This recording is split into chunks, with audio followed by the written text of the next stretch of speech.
Hello everyone, welcome back to my channel Babita Sharma online Sanskrit classes. तो आज हम कक्षा 10 का पाठ 1 सूरदास पढ़ेंगे। तो उससे पहले हम सूरदास जी के बारे में थोड़ा सा जान लेते हैं। सूरदास का जन्म 1478 में माना जाता है। एक मान्यता के अनुसार उनका जन्म मथुरा के निकट रुणकता या रेणुका क्षेत्र में हुआ, जबकि दूसरी मान्यता के अनुसार उनका जन्म स्थान दिल्ली के पास सीही माना जाता है। महाप्रभु वल्लभाचार्य के शिष्य सूरदास अष्टछाप के कवियों में सर्वाधिक प्रसिद्ध हैं। वे मथुरा और वृंदावन के बीच गौ घाट पर रहते थे और श्रीनाथ जी के मंदिर में भजन कीर्तन करते थे। सन 1583 में पारसोली में उनका निधन हो गया। उनके 3 प्रमुख ग्रंथ हैं सूर सागर, साहित्य लहरी और सूर सारावली। अब इन तीनों में सूर सागर ही इनका सर्वाधिक लोकप्रिय ग्रंथ रहा है। आपको मैं बता दूं कि सूरदास जी की जो कविताएं हैं उनमें वात्सल्य और श्रृंगार रस का चित्रण देखने को मिलता है, क्योंकि वात्सल्य और श्रृंगार के श्रेष्ठ कवि माने जाते हैं सूरदास जी। इन्होंने कृष्ण और गोपियों का प्रेम सहज मानवीय प्रेम के रूप में प्रकट किया है। सूर ने मानव प्रेम की गौरव गाथा के माध्यम से सामान्य मनुष्य को हीनता बोध से मुक्त किया, उनमें जीने की ललक पैदा की। तो पाठ हमारा जो इसके अंदर जो पद दिए हुए हैं तो देख लेते हैं।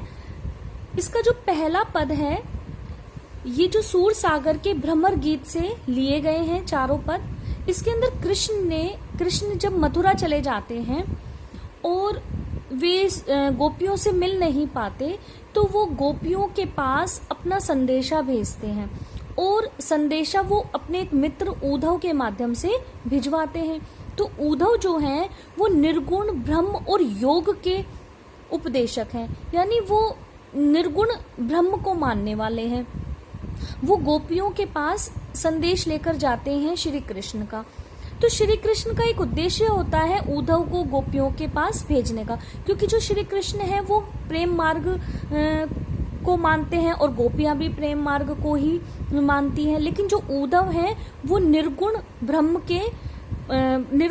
को मानते हैं, इसलिए वो उद्धव से कहते हैं कि तुम गोपियों के पास जाओ और ये जो संदेश है मेरा उनको बोलो कि वो मुझे भूल जाएं और ईश्वर की प्राप्ति के लिए योग साधना का मार्ग वो अपनाए।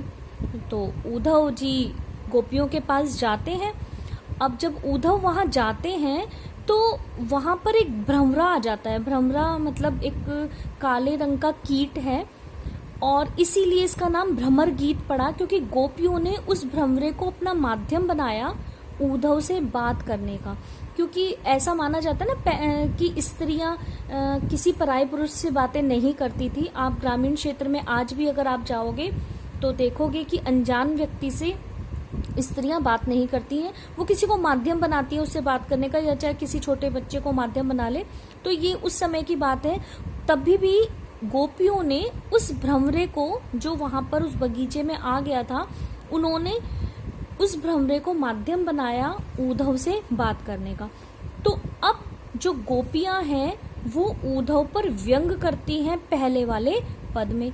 तो पहला जो पद है गोपियों ने भ्रमर के बहाने उद्धव पर व्यंग किया है और गोपियां उद्धव से शिकायत करती हैं कि उद्धव तुम तो स्नेह के धागे से बंधे ही नहीं हो, तो तुम विरह की वेदना को कैसे जानोगे। यानी तुमने तो कभी प्रेम किया ही नहीं है, तुम तो प्रेम के बंधन में बंधे ही नहीं हो, तो फिर तुम विरह की वेदना, विरह से होने वाले दुख को तुम कैसे जान पाओगे। तो पढ़ते हैं पहला पद। उद्धव तुम हो अति बड़ भागी, अपरस रहत स्नेह तगाते, नाहिन मन अनुरागी। तो गोपियां कहती हैं कि हे उद्धव तुम तो बड़े भाग्यशाली हो, बड़े भाग वाले हो। अब यहाँ पर बड़े भाग वाला कहना एक व्यंग है जो गोपियों ने उद्धव पर किया है। असल में तो वो उसको निर्भाग ही कहना चाहती हैं, लेकिन व्यंग में कह रही है कि तुम बड़े भाग्यशाली हो भाई। अपरस रहत स्नेह तगाते, अपरस का मतलब होता है रस रहित या फिर अछूता, अनासक्त, यानी कहती है वो कि तुम तो स्नेह तगाते, स्नेह मतलब प्रेम, तगा मतलब धागा, तुम तो प्रेम के धागे से अपरस हो, यानी अनासक्त हो, अछूते हो, प्रेम के रस से रहित हो, तुमने तो कभी प्रेम किया ही नहीं। ना ही न मन अनुरागी, और ना ही तुम्हारा मन अनुरक्त है, अनुरागी है, मतलब तुमने कभी किसी से प्रेम ही नहीं किया, तो तुम्हारा जो मन है अनुरक्त है। पुरिन पात रहत जल भीतर, अब एक एग्जाम्पल दे रही है गोपियां कि किस प्रकार, कि किस तरह से तुम प्रेम रहित हो, किस तरह से तुम अनासक्त हो।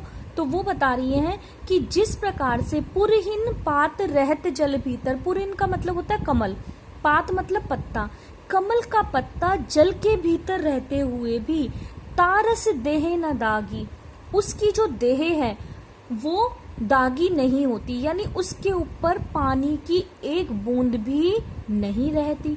कि प्रेम, कमल का जो पत्ता पानी के अंदर रहता है फिर भी पानी की एक बूंद उसके ऊपर नहीं रहती। ज्यो जल महा तेल की गागरी, फिर एक और उदाहरण दे रही है वो, ज्यो जल महा तेल की गागरी, गागरी मतलब मटका, कि जैसे इस गागरी के ऊपर यदि आप तेल लगा दोगे और उसको जल महा, जल के अंदर डालोगे, बूंद न ताको लागी, तो उसके ऊपर एक बूंद भी नहीं टिकी रहेगी। यानी कहते हैं ना चिकना घड़ा है, चिकना घड़ा का मतलब अगर उसके ऊपर आपने तेल लगा दिया और फिर चाहे आपने उसको पानी में डुबो दिया तो उस मटके के ऊपर एक बूंद भी पानी की नहीं टिकेगी। तो वही गोपियां उद्धव से कहती हैं कि तुमने तो कभी प्रेम किया ही नहीं, तुम्हारा मन तो कभी अनुरागी ही नहीं हुआ, तो फिर तुम इस विरह की वेदना को तुम कैसे जानोगे। तो तुम तो उसी प्रकार हो जैसे पानी के अंदर रहते हुए भी जो कमल का पत्ता होता है उस पे एक बूंद पानी नहीं टिकता, और गागर के ऊपर, मटकी के ऊपर यदि हम तेल लगा दें और फिर उसको पानी में डुबोएं तो उसके ऊपर पानी की एक बूंद भी नहीं टिकती। आगे कहती है, प्रीति नदी में पाऊ न बोरियो, दृष्टि न रूप परागी। अब कहती हैं वो कि प्रेम रूपी नदी में पाव न बोरियो, तुमने पांव अपना डुबोया ही नहीं, यानी श्री कृष्ण के प्रेम में। अब यहाँ पर प्रेम रूपी नदी या रूपक अलंकार है, तो प्रीति का मतलब प्रेम, प्रेम प्रीति उपमेय है और नदी उपमान है। तो कहती हैं गोपियां कि तुमने श्री कृष्ण के प्रेम रूपी नदी में अपने पैरों को डुबोया ही नहीं है। दृष्टि न रूप परागी, और ना ही तुम्हारी दृष्टि उनके रूप पर मोहित हुई है, मुग्ध हुई है। यानी कह रही हैं गोपियां कि तुम हमेशा कृष्ण के पास रहते हो, कृष्ण से प्रेम करते हो, फिर भी कृष्ण के प्रेम रूपी नदी में तुमने पांव ही नहीं डुबोया, तुम उसके रूप पर मोहित ही नहीं हुए हो। तो उद्धव के पास नदी होते हुए भी उसने उसमें डुबकी नहीं लगाई। तो एक तरह से ये व्यंग कहा, ऊपर वाली पहली वाली पंक्ति कहती है गोपिया कि उद्धव तुम बड़े भाग्यशाली हो, तो यही है कि तुम वहां श्री कृष्ण के पास रहते हुए भी उनके प्रेम को तुमने नहीं प्राप्त किया। तो एक व्यंग कर रही हैं वो पूरे इस पद में। आगे कहती हैं, सूरदास अबला हम भोरी, गुर चाटी जो पागी। सूरदास जी कह रही हैं, गोपियां कहती हैं उससे, उद्धव से, कि अबला हम भोरी, हम तो अबला हैं, भोरी हम तो भोली हैं, अबला भी हैं और भोली भी हैं। कैसे? वो अपने आप को भोली और अबला क्यों कह रही है? गुड़ चाटी जो पागी। अब वो कहते जिस प्रकार गुड़ में चींटियां, पागी मतलब चिपक जाती हैं, क्योंकि चींटियों को गुड़ से प्रेम है, उनको गुड़ बहुत अच्छा लगता है, इसलिए चींटियां गुड़ पर चिपक जाती हैं। और आपने देखा होगा कि अंतिम क्षण तक, उनकी मृत्यु तक हो जाती है, लेकिन वो उससे चिपटी रहती हैं चींटियां। तो वो अपने आप को चींटियां कह रही हैं और श्री कृष्ण के प्रेम को, श्री कृष्ण को वो गुड़ कह रही हैं। तो वो कहती है कि हम तो बहुत भोली हैं, हम तो अबला हैं और उस चींटी के समान है जो गुड़ के प्रेम में अपनी जान भी न्यौछावर कर देती हैं। तो हम तो श्री कृष्ण के प्रेम में, उनके रूप पर इतने मोहित हैं कि हम अपने प्राण भी न्यौछावर करने को तैयार हैं। तो उम्मीद है आपको ये पद समझ आया होगा।